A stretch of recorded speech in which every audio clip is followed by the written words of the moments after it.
Who's the best ska punk band of all time? My honest answer would be Sublime. That is my honest opinion. I didn't want your honest answer, and no, it's wrong. It's Operation Ivy.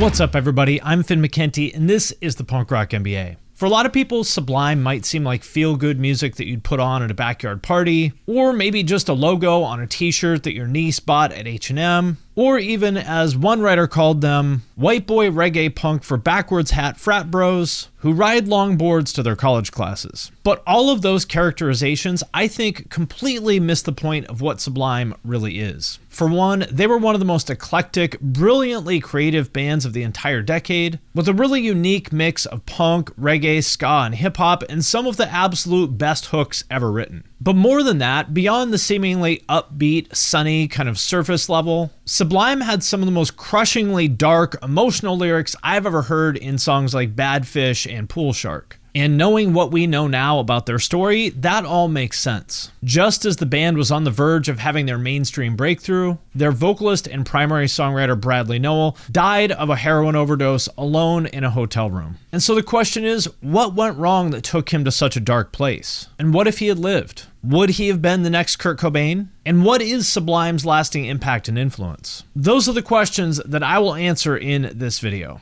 And also, I want to thank Crossrope for sponsoring this video to tell you about their new Bluetooth-connected jump rope workout experience called AMP.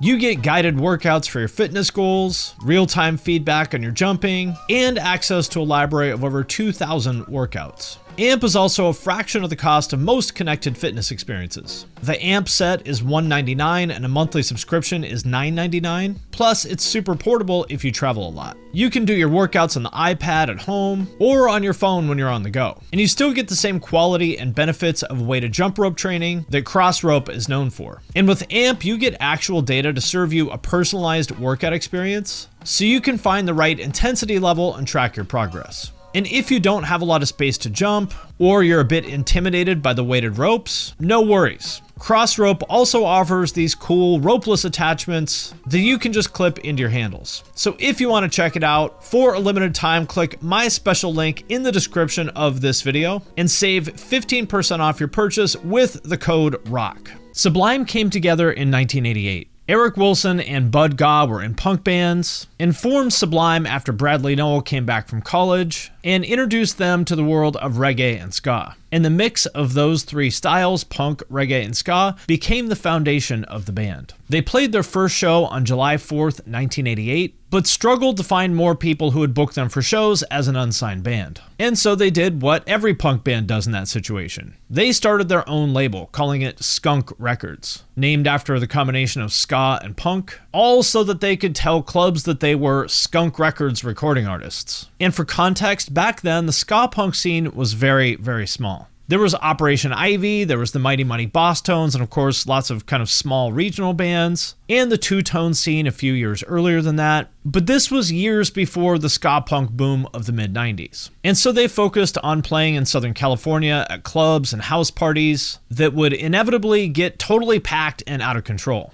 As Eric Wilson described it, we played some pretty rough neighborhoods. You'd have to be afraid for your own safety. Gangster kids would show up at the parties and there would be trouble. Somebody got stabbed one time. And in 1992, they released their debut album, 40 Ounces to Freedom, on their own Skunk Records label. And even with this being their first real album, it was clearly something very special. Most notably being the super eclectic variation of styles. For example, effortlessly going between punk in songs like New Thrash, But I know the real world always gets a lost with it. That's why I gotta keep reality.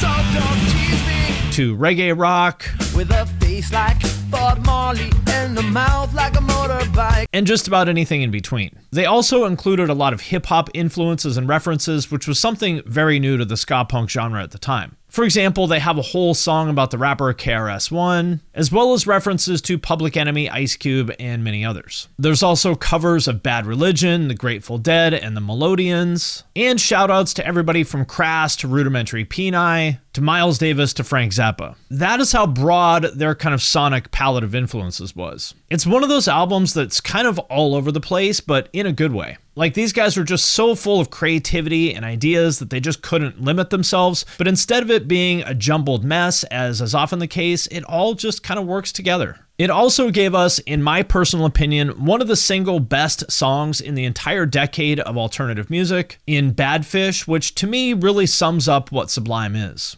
Won't somebody get me off of this roof? At first listen, it's just sort of like this chill song that you can imagine playing in a backyard party in the summer. But if you listen closer, the lyrics are almost just crushingly dark and seem to be about Brad Nowell's increasingly bad drug problem. For example, the chorus, which is, "Lord knows I'm weak, won't somebody get me off of this reef?" which some people interpret as being about a woman, and maybe it is. But to me, it sounds like someone who's realized that they've gotten so deep into addiction to the point where they feel powerless to get out of it, and they're just asking for help. And again, I could be wrong about that. I don't think they've ever really clarified what that song was actually about. But I've been around a lot of addicts in my life, and there's this kind of emotional undertone to his voice in that song and their music in general that almost reminds me of Alice in Chains, in the sense that there's this just very deep sense of sadness and emotional pain that foreshadows something very dark. This album was also the debut of their now iconic logo of that mushroom sun, drawn by Opie Ortiz, that's now sold millions and millions of t-shirts and probably been tattooed on almost as many people. And the album, in my opinion, was absolutely brilliant, but being an independent band with a self-released album that was just sold out of their van at shows, it didn't really get a lot of distribution outside their scene and really didn't do a lot commercially.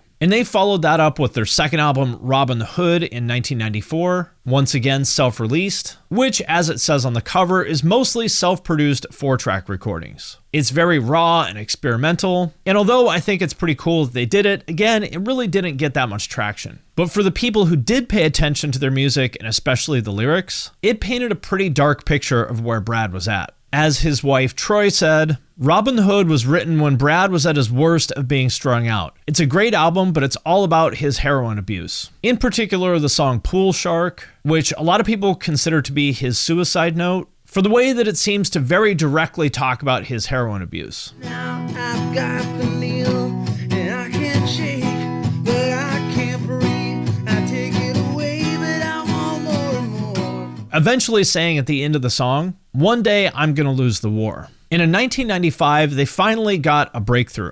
KROQ in Los Angeles, probably the most influential radio station in the history of alternative music, started playing their old song Date Rape, which, just to be clear, was speaking out against sexual assault. If it wasn't for date rape, I'd never get laid. The song initially got traction in Southern California and was eventually picked up all over the country, and this got them on the very first Warped Tour in 1995, where they were so out of control that they were the very first band to get kicked off of the tour for bad behavior. As Bud Gaw described it, basically our daily regimen was wake up, drink more, play, and then drink a lot more. We'd call people names, nobody got our sense of humor. Then we brought the dog out and he bit a few skaters, and that was the last straw. That punk rock attitude. They didn't want to kiss anyone's butts. Show up late was a given. Show up drunk was a given. I'm so stoned. But despite all of that, the band never stopped working on their music, and in 1996, they traveled to Austin, Texas to record their third album with Paul Leary of the Butthole Surfers. And as all of this was happening, Brad continued to spiral further and further out of control. He had tried to go to rehab, but his drug habit was getting worse, and the rest of the band wasn't far behind. As the producer Paul Leary described the recording process, "They're the sweetest bunch of guys, but it was chaos in the studio. On good days, they'd show up at 9 a.m. with margaritas in one hand and instruments in the other and go to work. On bad days, they nearly burned the place down. There were times where someone had to go into the bathroom to see if Brad was still alive." What we would do is we would have everything all rehearsed, ready to go into the studio, and then start, recording. Bam, bam, bam, bam, bam, in and out. And flying out here to Texas, we had maybe 2 or 3 songs worked out. And I'm like, what the hell are we going to do, And Eric's like, I don't know, we're just going to figure it out when we get there. But somehow they managed to complete the album, and after getting back to Long Beach, Brad decided to get clean before his wedding that spring. But as many of you know, unfortunately, that stability was short-lived. His friends and bandmates tried to tell him that his drug use was getting out of control, but according to Sublime bassist Eric Wilson, all their efforts went nowhere. If you tried to talk to him about it, he would get mad. He thought he was invincible. When someone would die, other artists, he'd just go, okay, they're stupid. They shot too much. They didn't know what they were doing. And in what seemed to be an almost inevitable event, on May 25th, 1996, Brad Nowell was found dead in a San Francisco hotel room. The cause of death was a heroin overdose, and he left behind his wife and 11-month-old son. It was just a week after he'd gotten married, and 2 months before the release of what would be their self-titled album. Heroin addiction's not like any other addiction, and he wasn't strong enough to fight it. And that album almost didn't come out. Their label had already lost money on tour support, rehab, advances, and other expenses, and they figured that without Brad around to promote the album, maybe they should just cut their losses and shelf it. As their producer Michael Happolt said, the label was dissolving and we owed so much money. They didn't hear the hit. They listened to the self-titled album and were like, how much is this going to cost us? And so with nothing else to lose, the band leaked a copy of What I Got to KROQ, which immediately took off locally and became a hit song. And seeing the momentum that it already had, this convinced the label to release the album. And in a bittersweet turn of events, the album would become an almost overnight classic. And to me, it's really just a better version of what they were doing on 40 Ounces to Freedom. That same mix of punk, reggae, ska, and hip-hop, just a little bit more polished with a real accessible pop appeal. The lead single, What I Got, eventually hit #1 on Billboard. And just like Bad Fish, it's one of those songs that may initially seem like a sunny, upbeat pop song, but if you actually pay attention to the lyrics, is really full of that same sense of just aching, dark sadness. Life is so love the one you got, 'cause you might get run over or you might get shot. And if you listen to the rest of the album, there are also references to things like robbing and looting liquor stores during the LA riots of 1992. There's songs about sex trafficking, and the album's next hit single, Santeria, is about hunting down the guy that took his ex-girlfriend away and shoving a gun in his mouth. But maybe more than anything, the Ballad of Johnny Butt is very obviously about Brad's losing battle to overcoming addiction. So shoot it up, it just don't matter. It's really just this incredibly dark, sad album wrapped in the vibe of a Southern California bonfire party on the beach, which to me is really the entire story of the band. These kind of two layers, the surface level being the one that attracted that mainstream pop audience, but beneath that, for the people who wanted to look, something much more substantial than that. And within just a few years, that album went 5 times platinum. They were the biggest breakout rock band of 1997, and tragically it happened right after their frontman and singer died, which meant that he never got to see any of the fruits of his labor pay off. And what's really interesting to me is that despite what a lot of people may think now, this was not one of those cases where the tragic death of a frontman propelled the band to fame. You do see that happen, but that is not the case here. In fact, Brad's death barely got any mainstream press coverage when it happened, and a lot of Sublime fans honestly didn't even know that he was dead. And so my point here is that they blew up completely on the strength of their songs. And in my opinion, this album is a perfect, flawless masterpiece that belongs in the same conversation as Nirvana, Nine Inch Nails, Metallica, Alice in Chains, and all those other iconic 90s classics. This was a seminal band. They were that good. They were that innovative. People critically don't think of Brad in terms of the Jim Morrisons and the Kurt Cobains, but they will. But despite all their success, the band decided that they couldn't go on. As they said at the time, we will go on in music and do other things. But just like Nirvana, Sublime died when Brad died. Bud and Eric formed a band called Long Beach Dub All-Stars with a group of Sublime adjacent friends. And in my opinion, the first Long Beach Dub All-Stars album is almost as good as anything that Sublime did.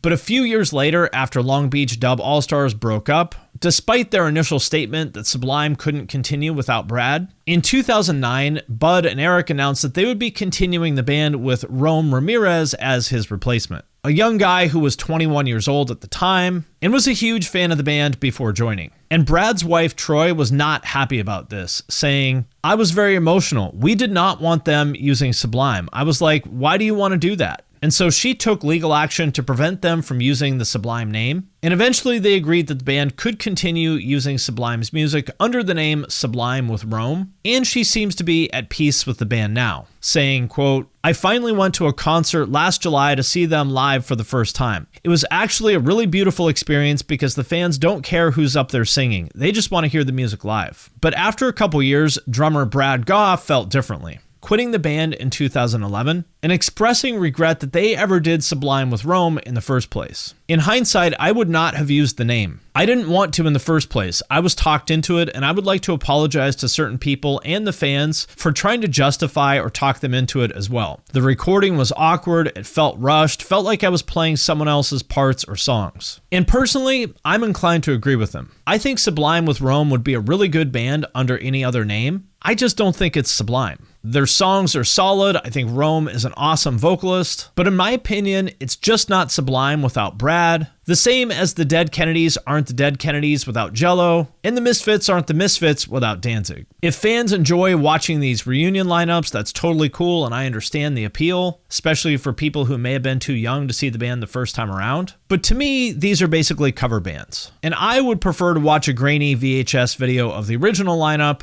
than a new band with a different vocalist kind of going through the motions. But again, that's just my opinion, and I certainly wish them well. But either way, after quitting the band, Bud was replaced by Josh Freese of the Vandals and a million other bands, who was then replaced by someone else, who was replaced by someone else, and Sublime With Rome continues to this day, doing very, very well for themselves. And so the last question is, what is Sublime's lasting influence and impact? For one, along with No Doubt and the Mighty Mighty Boss Tones, they played a pivotal role in kicking off the ska punk boom of the 90s, although for whatever reason, I don't seem to hear very many ska fans these days acknowledge them. And beyond that, their songs have earned basically a permanent place on mainstream rock radio, and for good reason. I honestly didn't pay too much attention to Sublime when they were around because I was kind of too busy paying attention to hardcore and death metal and stuff like that, but I've become a huge fan since then. These are truly some of the very best songs of their generation. And in a twist that I certainly didn't predict, their logo has joined others like Nirvana, Iron Maiden, Rolling Stones, and Metallica as something that's really transcended music and just become a part of fashion, to the point where the majority of people that you see wearing Sublime shirts now probably honestly don't know their music, which some people might not like, but to me, it really just adds another layer on exactly how iconic Sublime was. All right, my friends, that does it for this video. As always, let me know what you think in the comments. And I would like to thank everyone who supports me on Patreon, especially those of you who support at the True Cult level or above. Patrons get all my podcasts and videos early. There's members-only channels on my Discord server that I'm super active in. I do Q&As, I do giveaways, and there's a way to have me review your music. So if any of that sounds cool, hit the link in the description of this video. And with that, I'm going to sign off for now, but I will see you next time.